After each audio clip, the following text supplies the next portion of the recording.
किसी में दम है तो हमको महाराष्ट्र से निकाल के दिखाए। अगर मराठी नहीं बोलने पर मैं नहीं बोलता हूँ मराठी, मुझे निकाल के दिखाओ। अगर हमारे शिवसेना के पास उसका एड्रेस नहीं रहता तो उसका एड्रेस हम उनको दे देंगे। महाराष्ट्र की राजनीति में भाषा के नाम पर जो जहर फैलाया जा रहा है, उसका असली चेहरा अब धीरे धीरे सामने आने लगा है। अब ये लड़ाई मराठी बनाम हिंदी नहीं रही, ये लड़ाई अब सीधे धमकी बनाम हिम्मत में बदल चुकी है। महाराष्ट्र के गृह राज्य मंत्री योगेश कदम मराठी बोलने की अनिवार्यता गिना रहे हैं, फिर अचानक अपनी मर्यादा भी भूल बैठे।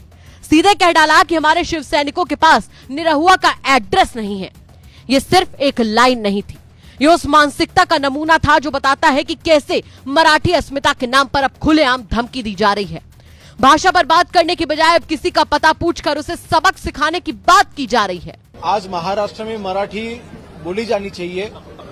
महाराष्ट्र में मराठी को प्रायोरिटी हमारी सरकार ने दी है, लेकिन मराठी को प्रायोरिटी देते वक्त अन्य किसी भी भाषा का अपमान हमने किया नहीं है। भोजपुरी कलाकार ये कह रहे हैं निरहुआ कि मैं मुंबई में रहता हूँ, मुझे मराठी नहीं आती है, नहीं बोलूंगा, आप मुझे मुंबई से निकाल के दिखाइए। नहीं, हमारे शिवसैनिकों ने बिल्कुल इसकी दखल ली रहेगी और अगर हमारे शिवसेना के पास उसका एड्रेस नहीं रहता तो उसका एड्रेस हम उनको दे देंगे। अब आप सोच रहे होंगे कि आखिर गृह राज्य मंत्री योगेश कदम ने निरहुआ को लेकर ऐसा क्यों कहा।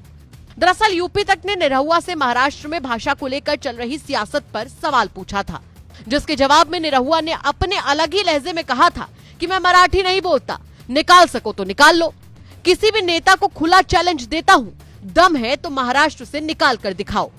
निरहुआ के दावों की माने तो ये जवाब उस राजनीति को था जो भाषा की आड़ में लोगों को डराने का काम कर रहे हैं। निरहुआ ने साफ कर दिया कि ये देश किसी की जागीर नहीं है और महाराष्ट्र किसी नेता की प्रॉपर्टी नहीं है। इस तरह की जो लोग भी गंदी राजनीति करते हैं उनको नहीं करना चाहिए, उनको संभल जाना चाहिए, क्योंकि ये तोड़ने की राजनीति है। आप राजनीति करिए पर जोड़ने की राजनीति करिए, तोड़ने की नहीं। तो मुझे लगता है अगर कोई इस तरह की बात करता है और किसी में दम है तो हमको महाराष्ट्र से निकाल के दिखाए। अगर मराठी नहीं बोलने पर मैं नहीं बोलता हूँ मराठी, मुझे निकाल के दिखाओ। मैं किसी भी नेता को खुला चैलेंज देता हूँ कि अगर तुम्हारे अंदर दम है तो मैं मराठी नहीं बोलता हूँ, महाराष्ट्र से निकाल के दिखाओ मुझे, रहता हूँ वहीं। बता दें कि निरहुआ हाल ही में अपनी फिल्म हमार नाम बा कन्हैया के प्रीमियर में पहुंचे थे। वहां जब भाषा विवाद पर सवाल पूछा गया तो उन्होंने साफ कहा कि हमसे कोई आकर कहे कि मराठी बोलो तो हम बताएं, और फिर उन्होंने एमएनएस की दादागिरी को सीधे शब्दों में राजनीतिक स्टंट कह दिया। अब जब निरहुआ का बयान वायरल हुआ तो महाराष्ट्र सरकार के मंत्री ने उन्हें घेरने की कोशिश की, लेकिन ये शायद भूल गए कि निरहुआ सिर्फ एक कलाकार नहीं, एक जनप्रतिनिधि है जिनके पीछे लाखों लोगों का समर्थन है।